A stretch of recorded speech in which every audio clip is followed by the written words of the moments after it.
My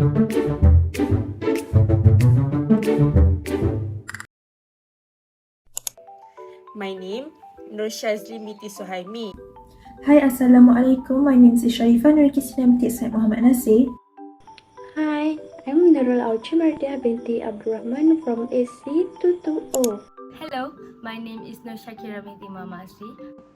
Hi, my name is Nasuhana Iwani binti Nasri. Part A, Segmental Reporting, MFRS 8. Atlan Holdings Berhad is an investment holding company. It was established in 1988 as a private limited company. This company was based in Penang. Meanwhile, the registration office was in Jalan Ampang, Kuala Lumpur. It was involved in the precision metal stamping business. Atlan Holdings Berhad was listed on the second board of Bursa Malaysia Securities Berhad in 1996, then transferred to the main market in 2009. For the financial year ended 28 February 2021, the duty-free business segment is the key contributor to the group's revenue, having accounted for 57.5%, followed by the automotive segment, property and hospitality, and investment holding, which constitute 38.6%, 3.5%, and 0.4% of the group's revenue respectively. Atlan Holdings Berhad is an investment holding company that has a meaningful relationship with its stakeholder. Atlan remains cognizant of several businesses, financial and operational risks that may impact their operation. Hence, the group adopted various appropriate measures to manage and mitigate these risks to maximize output and provide added value to the shareholder and stakeholder alike. Their operating segment was divided by the nature of products and service such as duty-free, automotive, property and hospitality, and others. The duty-free segment of the group is undertaken by Duty Free International Limited, DFIL, and its group of subsidiaries.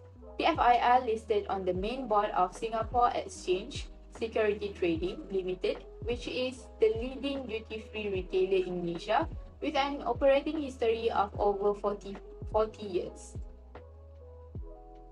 The group operates its auto components manufacturing segment via United Industry Holding Sdn Berhad and its subsidiaries, which over 40 years of experience producing and supplying quality automotive components to Malaysia's original equipment manufacturers.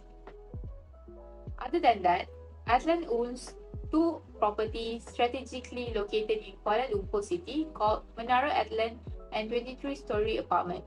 Menara Atlan is managed by the group's property arm, while the group's hospitality arm operates a 23-story service apartment called the Zone All-Suite Residence on the Park. However, on 30 June 2020, we have taken a prudent measure to cease the group's hospitality arm's operation. We anticipate that the tourism and hospitality industry will be subdued for some time. The chief operating decision maker is the board of directors, as they involve in assessing the performance of every segment. The board is responsible for the leadership, oversight, and overall management of the company. An effective board is the one that made up of combination of executive directors with intimate knowledge of the business and non-executive directors from diversified industry business background to bring broad business and commercial experience to the group. The board has the overall responsibility for corporate governance, establishing goals, strategies, and direction, reviewing the group's performance and critical business issues, and ultimately the enhancement of long-term shareholders' value. It monitors and delegates the implementation and strategic direction to the management. The board reviews the strategic plan of the company tabled by the management at its meetings. The review would cover the performance targets and long-term plan of the company to be met by management. On an annual basis, the executive director and management review with the board the outlook of the relevant industries for the following financial year. The board has a formal schedule of a matter reserved for its decision, which include reviewing and adopting strategic plans for the company, which will enhance the future growth of the company. For example, reviewing and evaluating key policies adopted by the company, overseeing the conduct of the company's businesses to evaluate whether the business are being properly managed, identifying principal risks of the business, and ensuring the implementation of appropriate system to manage these risks. The Board of Directors is the ultimate governing body and oversees the integration of the sustainability agenda and initiatives across the groups. They are also responsible to maintain sound system of internal controls to safeguard shareholders' investment. To maintain sound system of internal controls, the board has established an Audit and Risk Assessment (ARA) department, which is entirely independent of all operations to monitor and review the organization's internal controls effectiveness. The board is aware of the need to establish corporate disclosure policies and procedures to enable comprehensive, accurate, and timely disclosures relating to the company to the regulators, shareholders, and also the stakeholders. Next, we move on to the identification of reportable segment and non-reportable segment. The process of identifying reportable and non-reportable segment are based on MFRS 8, where the entity is required to use a certain amount of adjustment to determine operating segment if the company conducting 10% threshold test and 75% of the revenue requirement. The business segment are to be disclosed separately and classified as reportable segment if it meets at least 10% threshold test and 75% of total revenue requirement respectively. However, not all operating segments need to be separately reported. Operating segments are only required to be reportable if they exceed quantitative thresholds. Two or more operating segments may be combined and reported as one if certain conditions are satisfied. Here, Atlan Berhad will use asset basis for the 10% threshold test where the total assets of operating segments compared to total assets of all operating segments. After determining the reportable segments, the entity should ensure that the total external revenue attributable to those reportable segments is at least 75% of the entity's total revenue. When the 75% threshold is not met, additional reportable segments should be identified even if they do not meet 10% threshold, until at least 75% of the entity's total external revenue is included in its reportable segments. This is segment information for the year 2021. We take the segment information from Atlan annual report and make this table. As you can see here, there are 5 business segments in Atlan Holding Berhad, which is investment holding, property and hospitality, trading of duty-free goods, dutiable and non-dutiable merchandise, automotive and other businesses. We will calculate the test based on revenue, result or profit and asset of Atlan Holding Berhad. Calculation on 10% threshold test and 75%. For the segmental report, we choose asset as qualitative 10% threshold test for our decision. The total asset is 784,695,000. For investment holding, the asset is RM 165,312,000 divided by 784,695,000. We got 21.07%. Next, for property and hospitality, RM 163,279,000 divided by total asset RM 784,695,000, and the answer is 20.81%. For the third businesses segment, which is trading of duty-free goods, dutiable and non-dutiable merchandise, RM 294,961,000 divided by 784,695,000. We got 37.59%. For automotive, RM 158,757,000 divided by total asset in Atlan Holding Berhad. We got the percent of 20.23. And lastly, for other businesses, RM 2,386,000 divided by RM 784,695,000, only 0.30% from total asset. Based on the 10% threshold for asset, investment holding, property and hospitality, trading of duty-free goods, dutiable and non-dutiable merchandise, automotive are reputable segments which are more than 10% of the total asset. Their combined external revenue constitute 99% of the total external sale, more than 75%. The other business is reported as non-reputable. This is new segmental report for Atlan Holding Berhad. Thank you, Lynn. I'm Sharifah Nuri Christina will take over to explain on the advantages and the disadvantages of segmental reporting. The key advantage of segment reporting is transparency. For business that operate in different categories or geographic areas, segment reporting can reveal which areas are profitable and which are drains on the bottom line. If the segment reporting shows a business its overseas operations are more profitable than domestic operations, it could prompt a change in strategic direction. Done properly, it keeps managers from hiding unprofitable ventures. Next, it provides better understanding. Segment reporting also allows financial statement users to understand better the fluctuation that might affect overall numbers for each segment. If a business shows much higher earnings than expected, segment reporting shows where those earnings are coming from. A stakeholder can look at the same report to determine if the numbers are sustainable. Lastly, help in decision making. It helps the organization in better decision making as the planning about expansion or diversification is to be done based on the result of the segment. We move on to the next part of disadvantages of segment reporting. Segment reporting involves cost of disclosures. The provision of additional information along with routine information increases firms' operating costs in terms of cost of collection processing and cost of management control systems. Cost argument is also related with increased competition that may result from segment reporting. Moreover, measurement problems have created problem of difficulty in providing information while doing segment reporting, since the measurement problem influence the feasibility of disclosing certain information. One should look at the problem of determining segment information.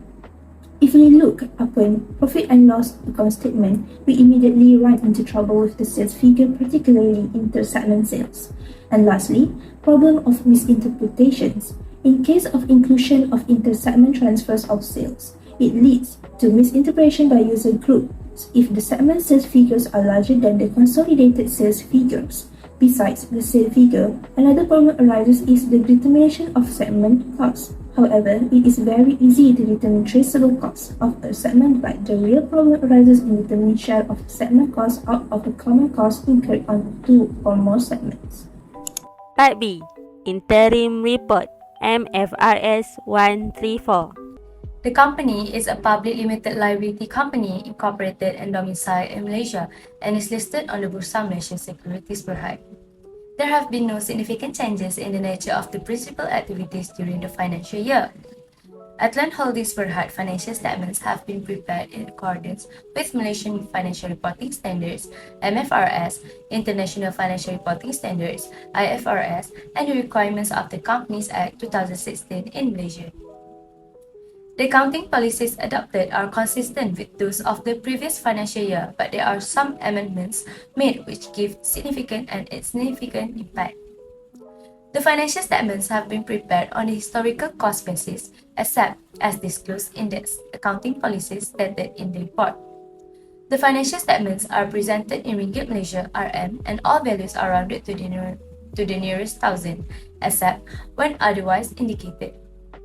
Example of amendments made to the accounting policies are Amendment to MFRS 3 Business Combinations, Definition of a Business, and Amendment to MFRS 101 Presentation of Financial Statements. There are also amendments to MFRS 16 leases are the COVID-19 related rent concessions. The group has recognized the effect of the rent concession in profit or loss as a variable lease payment in the period in which the event or condition that triggers the reduced payment occurs. Other than that, there are also standards and interpretations that are issued but not yet effective up to the date of issuance of the group's and the company's financial statements disclosed. The group and the company intend to adopt these standards, if applicable, when they become effective. For the amendments to MFRS 116, Property, Plant and Equipment, the amendments prohibit a company from deducting from the cost of property, plant and equipment amounts received from selling items produced while the company is preparing the asset for its intended use. Instead, a company shall recognize such sales proceeds and related costs in profit or loss. Accounting policies used in preparing the interim report. First, same accounting policies as annual. The accounting policies applied in the interim financial statement have to be the same as the applied in the annual financial statement. If there are changes in the accounting policies after the date of the most recent annual financial statement, then the newer policies should be applied in the interim financial statement. In Atlan Annual Report 2021, changes in accounting policy did not have any effects on the financial performance or position of the group and the company except of amendments to MFRS 16 leases, COVID-19 related rent concession. Second is use of estimate. The preparation of interim financial report generally will require a greater use of estimation method than annual financial report. The measurement procedures to be followed in an interim financial report should be designed to ensure the resulting information is reliable and all material information that is relevant is appropriately disclosed.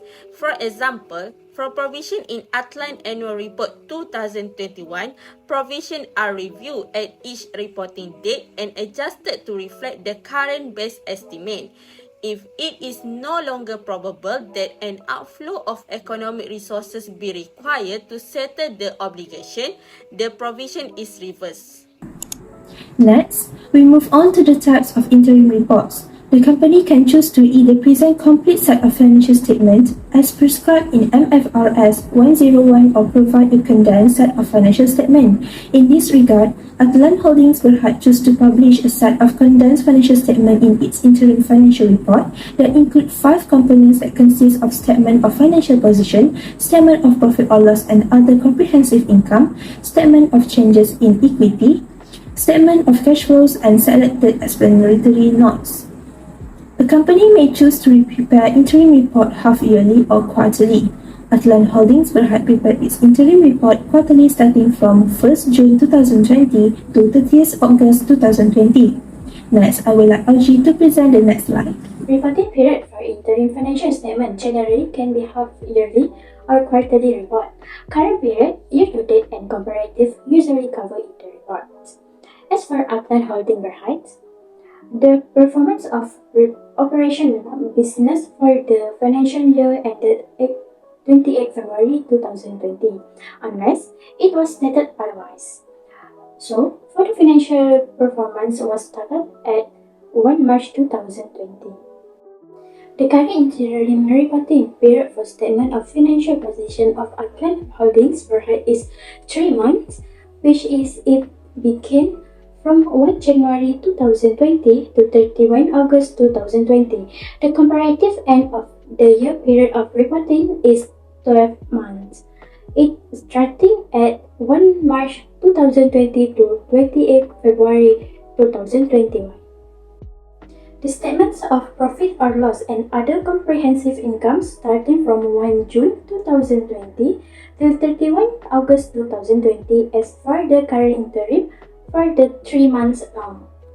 The cumulative year-to-date was 6 months from 1 March 2020 till 31 August 2020.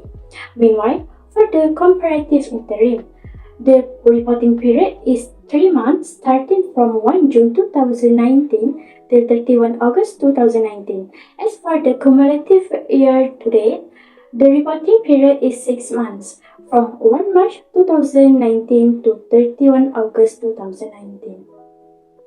Next, the company's statement of its changes in equity. The reporting period is 3 months for the cumulative year-to-date, starting from 1 March 2020 until 31 August 2020. For the comparative year-to-date, the reporting period is 6 months, which it is begin at 1 March 2019 to 31 August 2019. Lastly, the cumulative year-to-date first statements of its cash flows reporting period is 6 months, which the reporting date begin at 1 March 2020 until 31 August 2020. And the comparative year-to-date, the reporting period is 6 months, starting from 1 March 2019 to 31 August 2019. So let's move on to the adjustment. The first adjustment is on share capital. On 28 February 2021, the company has issued 356,528,000 unit new ordinary share amounted per M1 per unit. This is to increase the financial. Before the adjustment being made, the amount of share capital as at 28 February is RM 356,528,000, and after the issuance of amount, share capital increased to 406,528,000. Next, the inventory. The cost of inventory as at 28 February 2021 is RM 123,549,000, while the net realizable value of the inventory is RM 100 million. In determine the value of inventory, we need to choose the lower amount of cost and net realizable value. Since the net realizable value is lower than the cost of inventory, the amount will be chosen to recorded in the statement of financial position. So the value of inventory as at 28 February 2021 will be amounted as 100 million.